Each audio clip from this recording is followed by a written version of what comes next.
Nous tendons vers la fin des débats et de notre procès. Je vais rappeler chaque prévenu à la barre et à qui. Oui.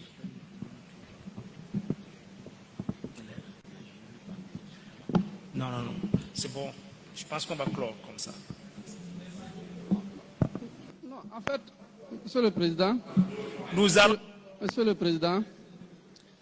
Monsieur le Président.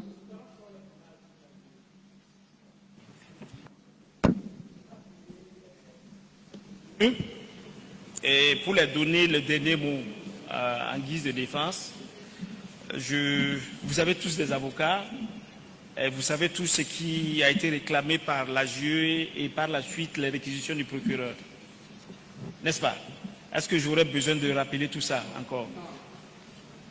Monsieur Yeyake Kami.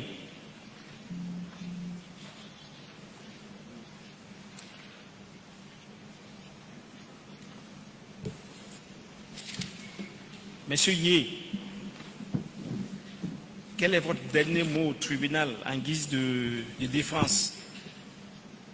Merci, Monsieur le Président. Tout d'abord, je voudrais rendre grâce à Dieu, le Tout-Puissant, pour tout ce qu'il permet dans la vie d'un être humain.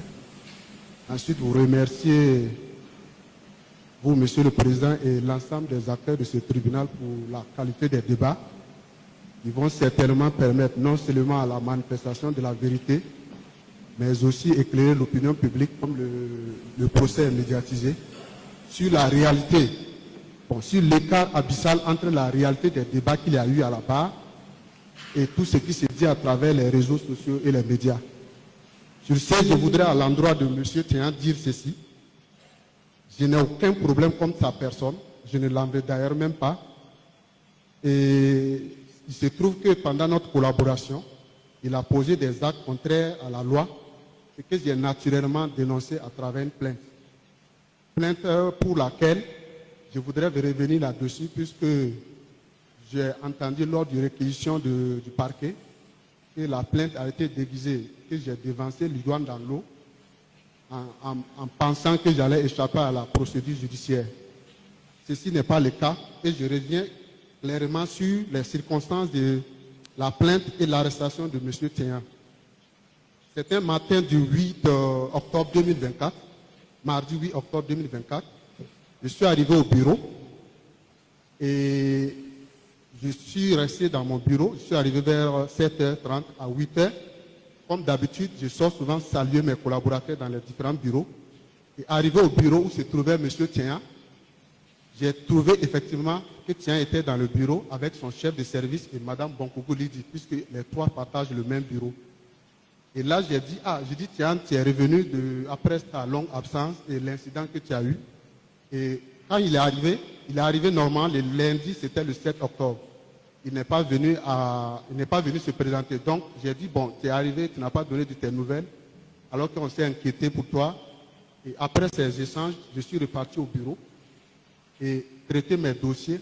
Autour de 10h, je me suis rendu au commissariat de police de l'arrondissement numéro 4 pour porter la plainte. À l'issue de quelle plainte on m'a remis un récépissé avec un numéro certainement de la plainte. Et le commissaire a instruit 2 de ces éléments de me suivre pour aller appréhender M. Tian au bureau. Donc, une fois au bureau, ils sont arrivés juste après moi. Je les ai conduits au bureau de Tian et je suis allé constater qu'il n'était pas là. Et son chef de service me répond qu'il vient de bouger ça à peine 5 minutes. Donc je l'ai appelé au téléphone. Il a dit qu'il avait des maux de tête et qu'il rentrait et qu'il va voir s'il va me rappeler. Je lui ai dit, bon, s'il pouvait revenir rapidement parce que j'avais besoin de lui. Bon, quelques temps après, 30 minutes plus tard, je l'ai appelé encore plusieurs fois sans succès. Il m'a envoyé un message me disant que lui, il ne pouvait plus revenir. Bon, les éléments de la police sont repartis. Le lendemain, il m'a envoyé un message pour dire qu'il avait rendez-vous à Yalgado, au département de la psychiatrie. Il avait une consultation. Il m'a d'ailleurs envoyé même des bulletins, des examens par WhatsApp. Et moi, j'ai informé le commissaire de police. Il a envoyé ces éléments effectivement à Yalgado. Ils sont allés constater au service de la psychiatrie que le mercredi, c'était le mercredi 9 octobre 2024, Ils ne consultent pas. Ces services ne consultaient pas le mercredi. Et en fouillant les registres des consultations, on n'avait pas trouvé le nom du tien. Donc, le lendemain 10 octobre, on s'est rendu, on a organisé une visite chez lui à 5 h du matin. Et c'est là qu'on a pu mettre la main sur lui. Tout ceci pour dire que je ne sais pas d'où est venue l'idée selon laquelle j'ai maquillé cette intention naturelle et sans aucune arrière-pensée de dénoncer un acteur public qui était sous ma responsabilité et dont ma signature faisait l'objet d'imitation. Je ne sais pas si c'est naturel ou pas naturel de le faire, mais en pareille circonstance, pour moi, j'ai pensé rendre service en portant à l'autorité compétente la situation que j'ai constatée et qui ne me permettait pas de gérer. Bon, et d'ailleurs, je vais revenir pour clore cette partie. Je voudrais dire que si d'aventure nos chemins devraient se croiser, Seigneur et moi, et qu'ils répètent les mêmes erreurs ou les mêmes actes ou les actes de nature contraires à la loi, j'irai porter plainte. C'est vrai que la procédure judiciaire est très longue et fastidieuse. Et moi, je ne connais pas les droits. Mais je vais me battre pour défendre mon honneur, ma réputation et mon image qui ont été suffisamment ternies tout au long de cette procédure sur la base des déclarations calomnieuses, mensongères et sans fondement, sans aucune preuve matérielle de tien. Pour revenir aux faits qui me sont reprochés, je retiens essentiellement pour le cas des détournements de fonds, on m'accuse d'avoir fait effectuer une surfacturation sur un marché d'acquisition de paille. Surfacturation à laquelle vous constaterez que le contrat relatif aux 10 marchés a été visé conformément par le contrôle financier. Ce visa traduit que les prix sont conformes à la mercuriale des prix. Pour ce qui est de la rétribution, on m'accuse d'avoir détourné sur la base d'une activité qui n'a pas eu lieu et que j'ai rétribué les acteurs à hauteur de 300 000. C'est vrai, dans l'administration publique, on connaît comment l'administration publique fonctionne. Il se trouve que les éléments, lors de l'instruction devant votre bar, ont prouvé suffisamment que l'activité a bel et bien eu lieu, que des TDR ont existé, sinon que le rapport d'activité de 2024, il figure la mise en œuvre de cette activité et que le budget du ministère, le ministère a pu avoir un budget en 2025 grâce à cette activité qui permet d'élaborer ce document qui est préalable, qui est un document préalable pour avoir un budget pour l'année à venir. Ensuite, pour ce qui concerne les allégations sur le fait que TIAM a retiré 5 chèques d'un montant de 40 millions, je crois. Bon, il est ressorti lors du premier procès que TIAM faisait des retraits régulièrement.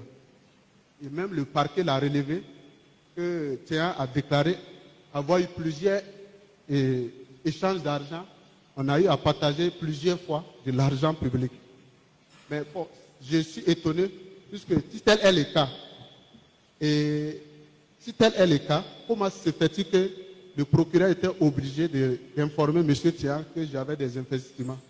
S'il y avait une telle affinité entre ce dernier et moi, et qu'on se partageait, je ne sais pas, je ne connais pas chez lui, il ne connaît pas chez moi, on ne s'est jamais assis ensemble, je n'ai jamais partagé une relation à part notre relation de travail. Donc je ne vois pas en quoi est-ce que ces éléments sont fondés pour qu'on puisse m'accuser et me traîner depuis le premier procès jusqu'à maintenant. Toujours est-il que je voudrais dire ce procès me permet de tirer beaucoup de leçons que je vais énumérer. La première leçon, c'est que lorsque tu es un agent public et que tu as assumé les responsabilités, il faut faire attention à ne pas contracter des prêts dans les établissements privés ou à ne pas investir. Puisque à un moment donné, si un problème, un incident arrive sur les deniers, on te confondrait d'avoir utilisé les deniers publics pour aller compenser un prêt que tu auras pris pour masquer ton détournement. Ça, c'est la première leçon et j'aimerais que tous les gestionnaires de crédit qui sont dans l'administration publique retiennent cela. Parce que je pense qu'on m'accuse pour avoir investi dans une période où je gérais les deniers et j'ai contracté des prêts. Monsieur le Président, vous conviendrez avec moi que je suis à un âge, je suis au pic de mon âge, de l'âge de ma jeunesse. Donc, si je ne contracte pas des prêts en ce moment, ce n'est pas vers ma retraite que je pourrais avoir, la banque va pouvoir avoir confiance en moi pour me prêter de l'argent afin que je puisse investir. Donc, si tel est le cas qu'on ne peut pas investir pendant qu'on exerce une fonction où on manipule l'argent, bon, j'ai tiré leçon sur ça. Également, sur tout ce qui s'est dit, par rapport à mes biens, je ne crois pas que j'ai réalisé des nouveaux biens étant à ce poste. Avant 2023, avant que je n'accède à ce poste, j'avais tous mes biens. Que ce soit la villa que j'ai construite en 2023, sur la base des prêts, le terrain existait depuis. J'ai acheté le terrain en 2020. Et il faut dire que quand on dit que tu as investi au village, la valeur d'une parcelle au village, bon, je ne dis pas que c'est moins cher, mais c'est normalement accessible. Pour un financier à qui on dit qu'on a besoin, il y a une société minière qui avait besoin d'une maison en location dans la zone. Et moi, j'avais, après l'acquisition de ce terrain, confectionné les briques en 2021. Et ils sont venus me voir pour dire qu'ils ont un besoin de local pour héberger leur personnel. Et moi, n'ayant pas d'argent, ce qui m'a amené à aller contracter des prêts à partir de mai-juin 2023. Si vous regardez les relevés, vous aurez constaté ça, les états d'amortissement de mes prêts. Et cette construction a pris fin en décembre 2023, ce qui m'a permis en janvier 2024 d'avoir 7 200 000 sur la location de 12 mois de l'année 2024. C'est vrai qu'on a eu des échanges par mail, donc on n'a pas pu signer formellement le contrat puisque le procureur en a relevé. Et en 2025, en 2024, la société minière est partie et puis il y a une autre société qui est venue prendre avec les mêmes conditions. Donc, si vous calculez bien, puisque j'ai inscrit ce bien au titre de la déclaration de mon patrimoine, avoir investi 25 millions au total. Donc, j'ai eu 7 200 000 en 2024. Donc, en 4 ans, j'aurai amorti un bien immobilier. Il doit naturellement, comptablement, être amorti autour de 20 ans. Je ne sais pas si c'est cette opportunité qui me fait porter beaucoup d'accusations ou quoi, mais je ne sais pas. Mais dans la même logique, la même société m'avait demandé l'entrepôt pour stocker puisqu'ils sont dans le domaine de la mine. Voilà. Donc, c'est ce qui m'a envoyé à faire ces réalisations. Sinon, il n'en est rien. Je n'ai pas investi parce que j'étais à ce poste et je n'avais pas tout ce que je possède. Vous avez la possibilité de faire les enquêtes nécessaires pour savoir si c'était avant ou après. Ensuite, dans la justification des ressources de mes investissements, le procureur a fait cas de la location de l'auberge à hauteur de 1 million par mois. Je ne sais pas si sur cette terre, un individu peut offrir cette infrastructure. Logement public, avec un loyer de 1 million. Je précise que ce n'est que 15 chambres. C'est 15 chambres de petite taille. Et la village seulement, au village, est à 600 000 le mois. Comment je pourrais octroyer le loyer à 1 million? Sur cette base, il va de soi qu'on ne puisse pas calculer, que les calculs puissent ne pas aller compenser le montant de mes investissements que j'ai déclarés. Du reste, il y a toujours la possibilité de vérifier. Et encore, au niveau des investissements, ils n'ont pas tenu compte de mes consultations dont j'ai fait la liste et puis j'ai joint. C'est vrai que pendant l'instruction, vous m'aviez dit que je n'ai pas donné la part qui me revenait. Mais après calcul, j'ai remis la situation à mon conseil.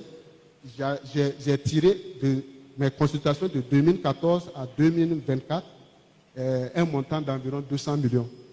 Donc, je ne vois pas en quoi est-ce que ce montant ne pourrait pas justifier tout ce que j'ai pour que je puisse aller tirer l'argent public afin d'investir.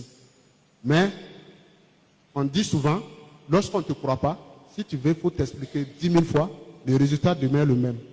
Tout ce que je sais, c'est que tout ce que j'ai dit et tout ce que je déclare, c'est en toute âme et conscience et en toute sincérité. Vous avez l'occasion d'analyser et de voir si c'est vrai ou pas. Et dans tous les cas, j'ai foi à la justice de mon pays et je m'en remets à votre jugement et Dieu bénisse le Burkina. Le tribunal vous remercie, M. Yé Yake Kami. À présent, le tribunal appelle Madame Bonkongo Lydie pour votre dernier mot en guise de défense.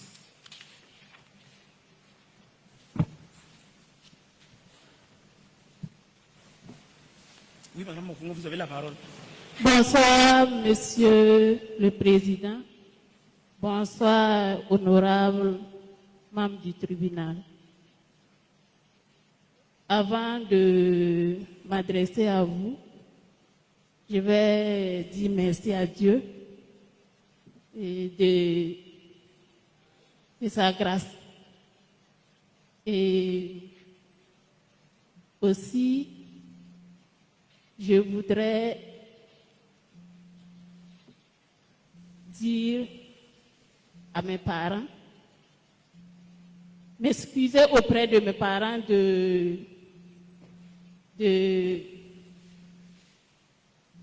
d'être la cause de cette poursuite, là où ils ont dû vivre cette situation, que je sais que ce n'est pas facile à leur égard. Et je vais vous remercier aussi pour votre patience et votre tolérance à l'égard de nos propos, pour dire que nous sommes, bon, je suis un être humain, et dire que, bon, tout être humain est imparfait. Pour ma défense, je vais me contenter de ce que mon conseil a plaidé en ma faveur. Je ne pourrais pas trop dire au-delà de ça, mais je voudrais ajouter que l'activité qui fait que je suis là est une activité légale, budgétisée par le ministère, et le budget est passé sous plusieurs commissions validées par le gouvernement. Donc l'activité ne peut pas être illégale. Et il y a eu des gens qui ont fait le travail, et tous ceux qui ont fait le travail ont été rétribués. Mais bon, j'ai vu que personne d'entre elles n'est comparu ici. Et moi, je suis comparu parce que, en plus du travail qu'on a effectué, je me suis rendue disponible pour la tâche que mon supérieur hiérarchique m'a confiée. Et pour dire que cette tâche n'est pas différente des autres tâches habituelles qu'on me confiait. Et je voudrais ajouter aussi qu'on peut se renseigner au ministère. C'est vrai que je ne suis plus là-bas, mais il n'y a jamais eu de tâches qu'on m'a confiées et que j'ai refusé de faire. Et que celle-ci aussi n'était pas différente des autres tâches. Et pour dire que j'ai été au ministère de l'Action humanitaire, j'ai courtoyé les personnes vulnérables. Et je salue au passage les travailleurs sociaux. J'ai courtoyé les personnes vulnérables. En aucun cas, je ne vais m'associer à un détournement. Jamais. C'est vrai, mon salaire est modeste et je vis en fonction de ça. Je ne vivrai pas au-dessus de mes moyens au vu de détourner l'argent dit pour des vulnérables, pour des orphelins. Au contraire, ceux avec qui j'ai travaillé savent comment je me donne quand il y a un travail. Dire que on a travaillé du matin jusqu'à 21h. En 2024, quelqu'un qui travaillait jusqu'à 21h vers l'hôtel administratif, si tu devrais rentrer chez toi, on voyait la difficulté vu les barrages pour la sécurité. Mais on s'est dit que c'est l'État, chacun se sacrifie. On a travaillé dimanche, samedi. Je préviens que je suis chrétienne catholique, mais j'ai travaillé dimanche juste pour dire qu'on avait un objectif Et l'équipe, toute l'équipe s'est sacrifiée pour ça. Et c'est à cause de ça que je suis ici aujourd'hui pour des faits de complicité, de détournement de deniers publics. Je n'ai fait que accomplir une tâche comme tout autre. C'est pour dire que j'apprends beaucoup de cette procédure.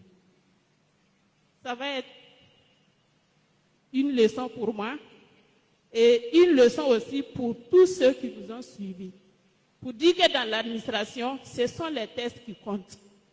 Peu importe la réalité. L'administration veut qu'on fasse fi de la réalité et qu'on s'attache aux tests. Ce qui est difficile. Pour exemple, notre dossier, ça a été programmé depuis quand? Mais il y a eu de report jusqu'à ce qu'on se tienne, ça soit jugé actuellement. C'est pour dire que la réalité est tout autre que ce que les tests prévoient. Merci bien. Je vous remercie. Merci, Madame Bonkungu. J'appelle à présent M. Yamego Kouka Dimanche. M. Yamego, votre dernier mot en guise de défense au tribunal. Merci, Monsieur le Président. Et avant tout propos, je vais rendre grâce à Dieu. Je suis tellement content d'être à la barre ce soir parce qu'il a plu à Dieu que je sois là. Je lui rends grâce. Et je dis merci à Monsieur le Président et aux autres membres du jury parce qu'ils ont été patients. Je ne suis pas fort en français, mais je crois que Maître Ndombo a eu de belles expressions. Je vous les réitère. Pour ma part, j'ai tiré une grande leçon de vie. C'est très important pour moi. Il peut te créer des problèmes, mais ça ne m'empêchera pas d'aider les gens sur cette terre tant que je le pourrai. Merci, Monsieur le Président. Merci, M. Yamego. À présent, j'appelle M. Sangari, Isiaka. M. Sangari, votre dernier mot. Oui, Monsieur le Président. En guise de défense. Bonsoir, Monsieur le Président. Oui, bonsoir, M. Sangari. Avant tout propos, permettez-moi de vous adresser toutes mes félicitations et vous traduire toute mon admiration pour le professionnalisme avec lequel vous avez traité ce dossier. Soyez-en remerciés. Monsieur le Président, honorable membre du tribunal, je voudrais revenir un peu sur les faits qui m'ont amené ici. 2 chèques. Un chèque de 10 millions et un chèque de 12 millions. Des débats, des chèques de 10 millions, je ne vais pas trop revenir là-dessus. Mais j'avoue que dans l'accusation de M. Ténian, il m'accusait pour un chèque de 12 millions. C'est l'instruction qui a dévoilé que ce n'est même pas 12 millions. C'est 12 millions 500.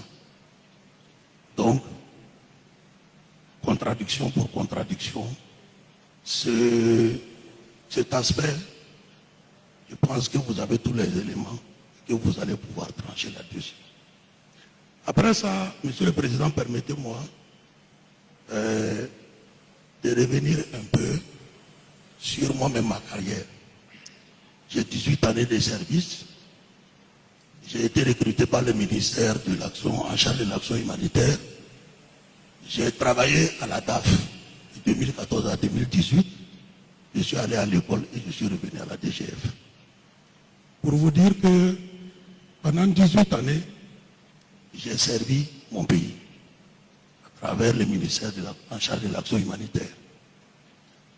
Et j'ai servi mon pays au détriment de ma santé. Parce qu'on a travaillé des jours ouvrables, on a travaillé des heures hors service. Au détriment même de ma vie. Parce que je me rappelle avoir fait des missions dans des zones dites rouges. Mais on l'a fait. Au détriment de ma famille. Vous vous souviendrez ici que je vous ai dit que j'étais hors de Ouaga le 29 décembre et je suis rentré le 2 janvier. Monsieur le Président, est-ce que si on n'aime pas son pays, on peut laisser sa famille aller passer les réveillons seul quelque part? Donc j'ai servi le pays au détriment de ma famille aussi.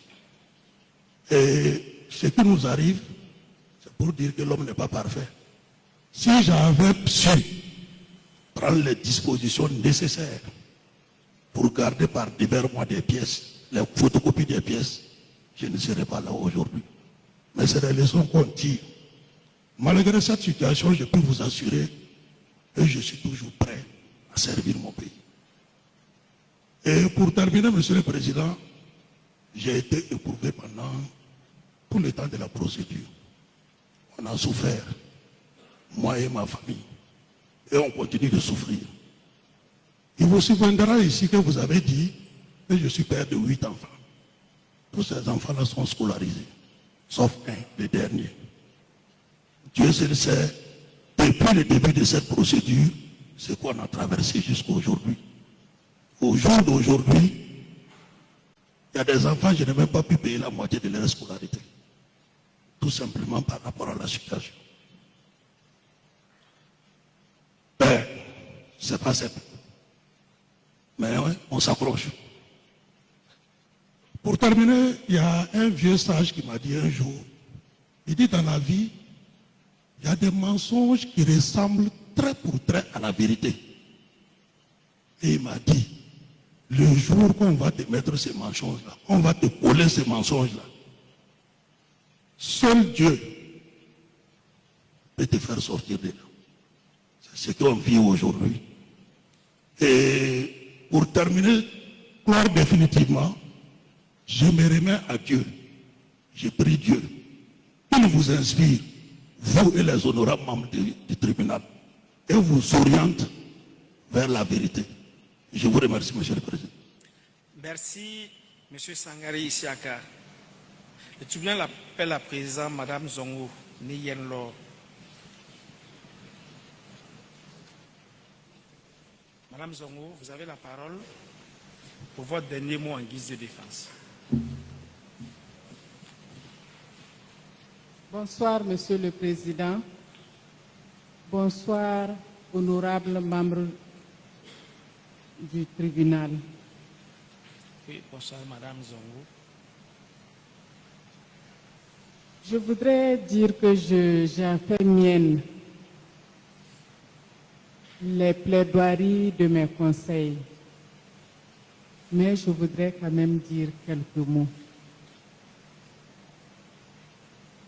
En rappel, je disais que j'ai écouté l'intervention de M. Tegna lors de sa procédure passée, lorsque j'étais hors du pays. J'ai été choquée d'entendre que j'étais mêlée à une affaire de détournement de carburant de 115 millions. Lorsque j'ai été saisie, immédiatement, j'ai tenu à rentrer pour répondre à la convocation de la justice. Mais ici, devant votre bar, M. Tegna n'a pas été capable de redire les mêmes paroles. Il s'est contenté de dire que c'est une supposition qu'il a faite. S'il y a eu détournement, selon lui, ça ne pouvait qu'être entre les signataires du contrat. Sur la base de suppositions, de déclarations, que je suis là devant vous. Mais je voudrais vous dire, et j'insiste, j'ai toujours insisté, j'insiste, je n'ai jamais reçu quoi que ce soit de qui que ce soit. Et je n'ai rien à me reprocher sur cette affaire de carburant.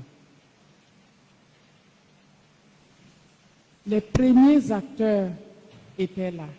Je dis premiers parce que le ministre n'est pas responsable de la gestion opérationnelle du carburant.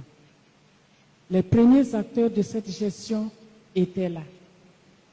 La documentation, même si elle était incomplète, vous a été présentée.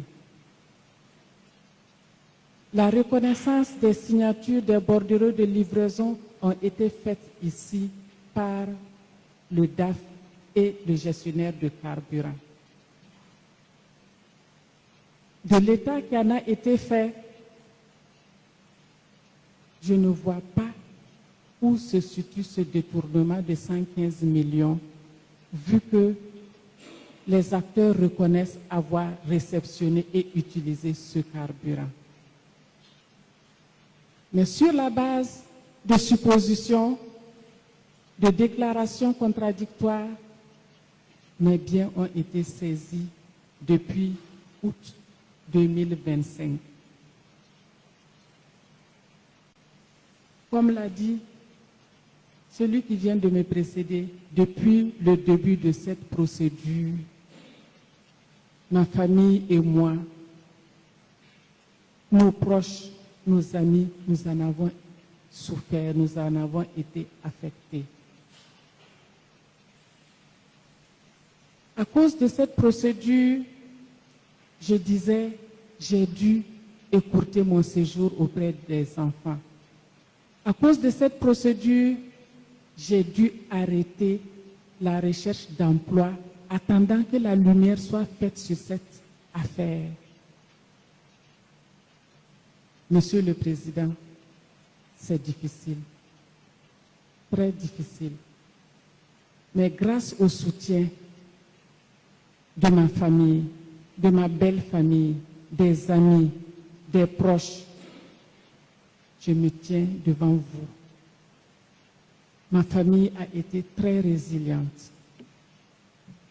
Et grâce aux bénédictions des personnes retraitées que je salue au passage, dont je ne cesse de recevoir les messages, pour qui mon passage à la Carrefour a permis de faciliter l'accès à leur pension, leur bénédiction m'a beaucoup réconforté. Monsieur le Président, vous allez vous retirer pour délibérer en toute âme et conscience. Je ne doute pas de votre sagesse à discerner les choses et à prendre les bonnes décisions. Je suis burkinabé. Mon pays m'a beaucoup donné. En retour, j'ai tout donné à mon pays, au péril de ma santé. Et je voudrais dire que j'ai confiance à la justice de mon pays et j'ai confiance en vous. J'ai confiance que le droit sera dit. Je vous en remercie. Merci, Madame Zongo, pour votre dernier mot. À présent, j'appelle M. Zongo Billy Tuis Mandel, aussitôt. Monsieur Zongo, vous avez la parole pour votre dernier mot en guise de défense. Bonsoir, Monsieur le Président. Bonsoir, Messieurs les membres du tribunal. Pour mon dernier mot, je voulais tout d'abord saluer Maître Yamba, qui m'a accompagné tout au long du processus. Et puis, l'instruction au niveau du cabinet du juge d'instruction jusqu'aujourd'hui. Vraiment, que notre amitié puisse continuer. Ça fait près de 28 ans d'amitié qu'on a.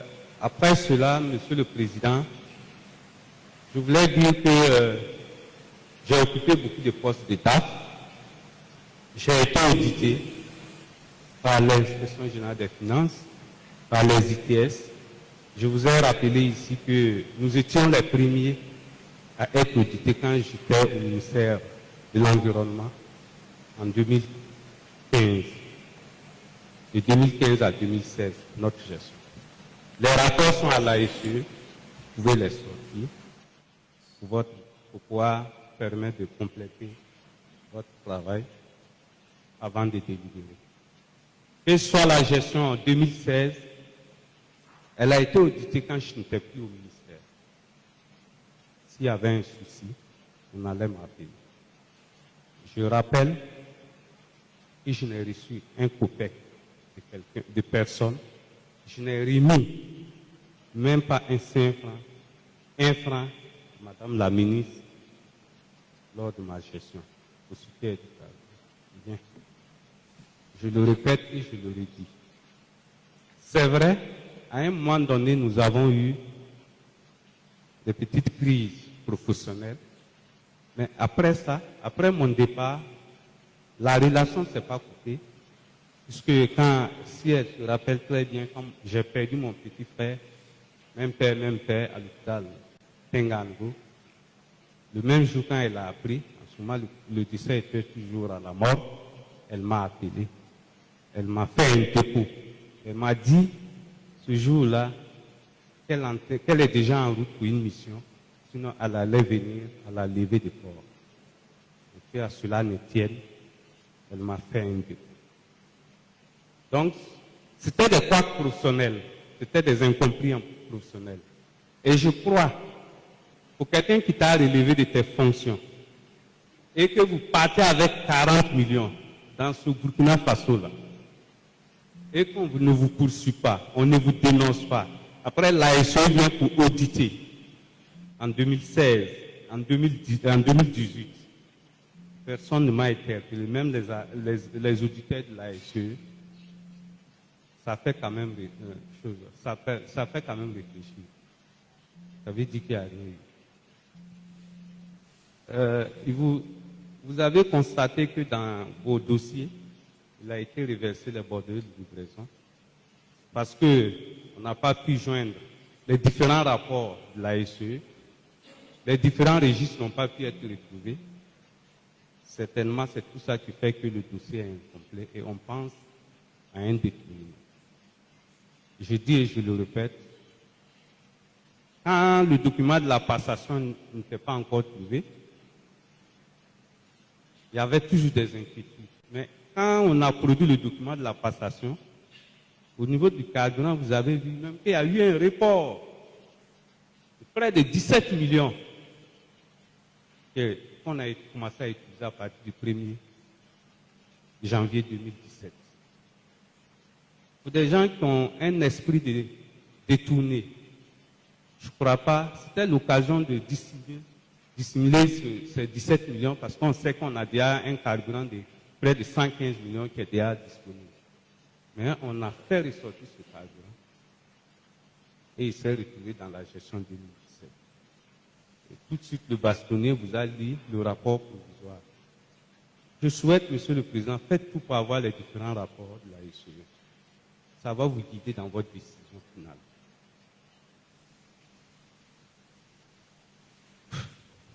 Ouais. C'est pas simple. Je dirais que tout au long du processus, j'étais en mission quand j'ai reçu à Dédougou, quand j'ai reçu l'appel du juge d'instruction. Je l'ai dit, je suis déjà à Dédougou, c'est vers 15 heures, je suis en mission, je ne peux pas rentrer le même jour. Mais je peux rentrer le lendemain. Il m'a permis de venir le vendredi répondre. Et c'est ce que j'ai fait. Et je suis resté à sa disposition jusqu'aujourd'hui. C'est pour dire qu'on est des agents consensueux, des agents intègres, des agents qui ont servi ce pays. En aucun moment, l'idée de détourner n'a frôlé ma tête. Donc, sur ce, je voulais demander à Monsieur le Président et aux membres du tribunal, à travers votre délibéré, de me blanchir, de laver mon image, parce que je ne mérite pas ce qui est en train d'être dit dans les réseaux sociaux. Je ne mérite pas ce qui a été fait. Et je continuerai de dire, et je le répète, que je ne le mérite pas. Donc je sollicite que vous, après avoir votre décision, ici, laver mon image, que je continue de servir mon pays. Merci, Monsieur le Président. C'est mes derniers mots. Merci beaucoup, Monsieur Zongo Billy. Le tribunal appelle à présent Monsieur Pasco Bila Payirwende.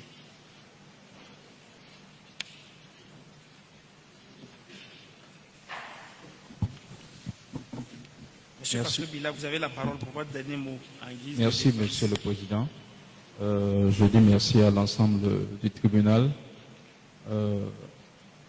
Vraiment merci, parce que depuis le jour où quelqu'un a cité mon nom à la télé, ce que je disais, je souhaiterais que les juges viennent dans ma maison pour voir que j'ai dû prendre des guirlandes pour camoufler les fils électriques. Ça me fait 20 ans de carrière, voire plus. Mais je rends grâce à Dieu pour tout. Ce que je voudrais dire aussi, c'est que je suis né dans une maison du social. Je suis né à Lomé.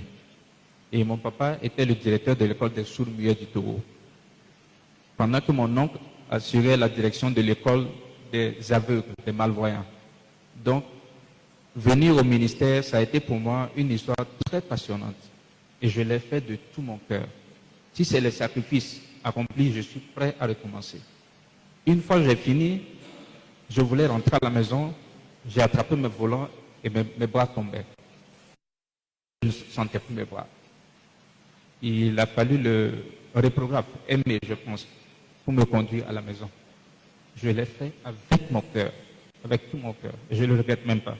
Je rappelle au passage que le premier forage que l'armée a foré à Barça-Logo, c'est grâce à nous. Je me rappelle très bien, on a tiré le chèque à notre niveau.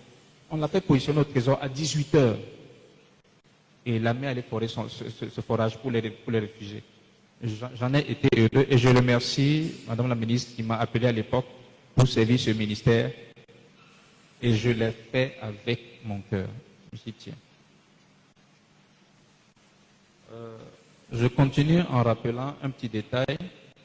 Lorsque nous sommes arrivés, je crois que j'avais dit, moi je viens du Trésor, j'ai dit chez nous on sert du carburant aux agents. Là-bas j'ai constaté que le carburant n'était servi qu'au chef de service. J'ai demandé au gestionnaire de faire une simulation qu'on a montré à la ministre et on a commencé à servir du carburant aux agents. C'est avec ma proposition, ça n'existait pas. Et dès que cela a été possible, je me suis séparé de la gestion du carburant à cause des petits problèmes qu'on avait pu avoir. C'est pour dire que j'étais dans ma logique d'assainir la gestion. C'était ma première mission. On m'a dit, viens et assainis. Et je l'ai fait de tout mon cœur. Des fois, un peu trop fort, et cela a créé des inimitiés. Des fois, un peu trop mollement, et cela a laissé perdurer certaines situations.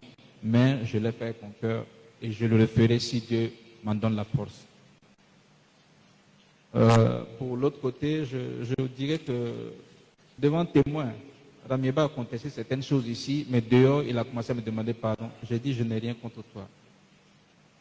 Le lendemain, il est revenu demander encore pardon. Les gens sont là. J'ai dit, vas-y mon frère, je n'ai rien contre toi. J'ai dit ce que j'avais à dire, c'est bon. Je voudrais dire à monsieur le procureur, j'ai capté la leçon. Peut-être ma faiblesse a été d'être trop passionné dans certaines situations. À vouloir trop bien faire les choses, vous oubliez des fois qu'un acte anodin que vous posez peut créer un soupçon ou créer un autre problème. Et je vais même plus loin.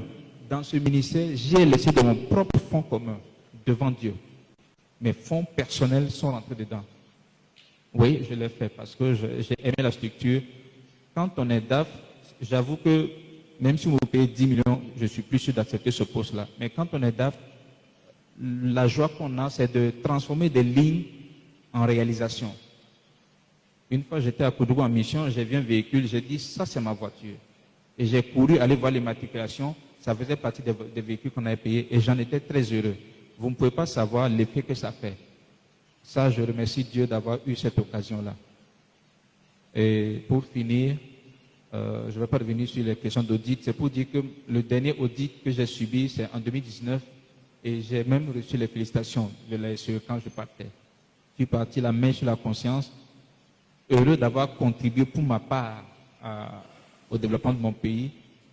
Et c'est cela que je voudrais que les juges retiennent. Parce que depuis que cette épreuve a commencé, ça a été très dur. Moi, j'ai fait 7 ans d'inspection. Et j'ai une réputation. Et à cause de cette affaire, des fois même de certains collègues, vous avez des regards en corner. Bon, on se dit, on ne sait pas. On a tout encaissé. Je remercie Dieu qu'on ait eu l'occasion de dire notre part de vérité. Et je m'en remets à votre tribunal. Je souscris à tout ce que mon conseil a donné comme plaidoirie.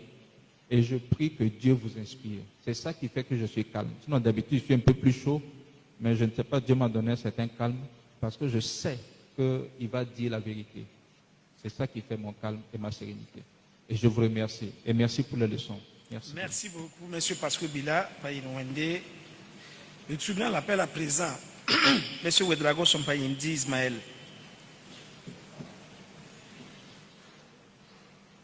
M. Ouedraogo Sompayindi Ismaël, vous avez la parole pour votre dernier mot en guise de défense. Tous mes respects, Monsieur le Président, honorable membre et juge, et mes respects, Monsieur le procureur. Avant de commencer tout propos, je tenais à demander pardon parce que je suis un profane de la justice et si des mots ont été un peu exagérés ou bien on n'a pas donné la parole et que j'ai voulu parler, excusez-moi, Monsieur le procureur, excusez-moi, Monsieur le Président. Maintenant, je dirais merci à mon humble épouse, mon ami de tous les temps, qui m'a accompagné durant près de 32 ans de vie commune, dans les moments difficiles, étant marchand ambulant, jusqu'à aujourd'hui, une femme qui m'a cru. On a eu des beaux moments ensemble et aujourd'hui, nous sommes dans des moments difficiles et qui continuent. Cette dame me soutenir, je te dis merci, je sais que tu me regardes. Merci à toi et à tes enfants. Merci à la maman et au papa qui ont un âge très avancé, 3e âge, mais qui sont quittés le village, qui croupissent chez moi nuit et jour. Je dirais, Monsieur le Président, comme vous l'avez dit, nous voilà enfin. Et vous aviez ma vie dans vos mains. Toute ma vie dans vos mains. Je suis un patriote et un Burkinabé intègre. J'emploie plus de 150 personnes. Et vous aviez leur avenir dans vos mains. La jeune génération qui croit en moi, à qui je pars faire des conférences, pour leur montrer que rien ne s'acquiert dans la facilité. Il faut travailler. Vous avez l'avenir de ces jeunes-là aussi dans vos mains, parce qu'ils ont cru en moi.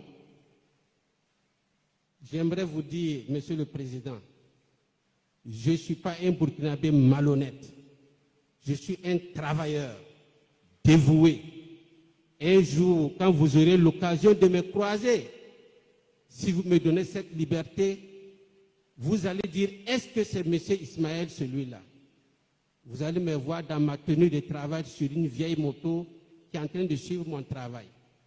Je viens au lieu de travail à 5h30 du matin, aucun employé ne me devance. Depuis près de 15 ans, je n'aime pas la facilité. Et je suis sûr que vous aviez devant vous un Burkinabé honnête et travailleur. En ce qui concerne le social, je ne peux rien dire, je m'en remets à tout ce que mon avocat a plaidé pour moi ici. J'en fais le social depuis près de 15 ans. Les déshérités, les PDI. J'ai inauguré mon 33e forage il n'y a pas 2 semaines à Ramongo. Et j'ai commencé à faire depuis près de 5 ans.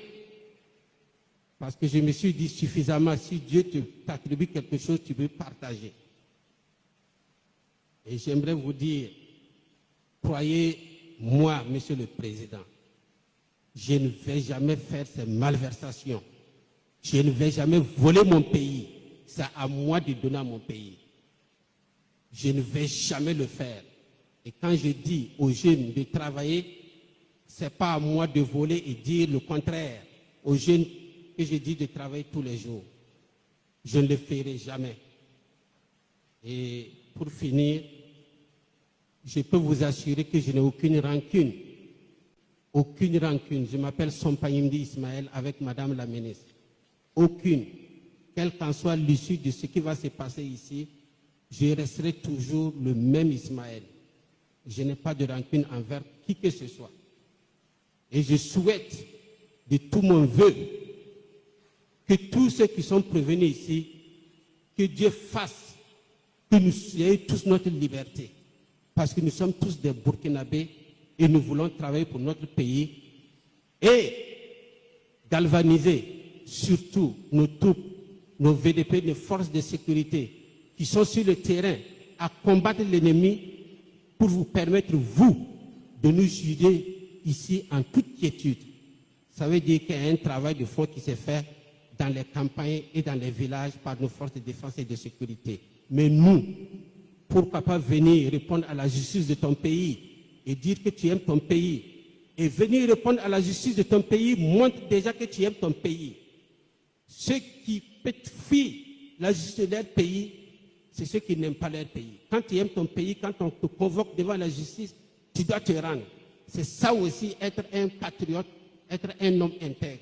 Je me suis présenté devant vous, j'étais vraiment, pas dire fier, mais j'étais vraiment honoré parce que vous aviez utilisé des mots, je ne vous connais pas, mais quand je vous regarde, vous avez un tempérament calme, posé, qui me donne peut-être un visage familier qui me met à l'aise de parler. Donc je vous dis merci